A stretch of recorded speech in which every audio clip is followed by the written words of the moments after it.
sinasama nagpapahirap sa farmer, which is 30%.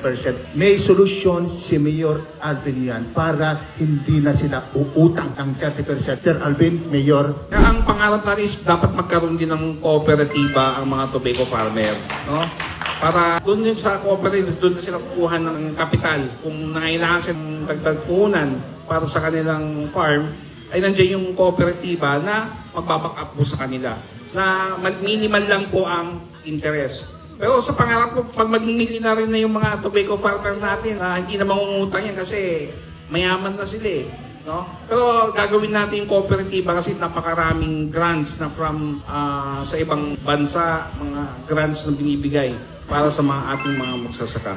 Ilan po.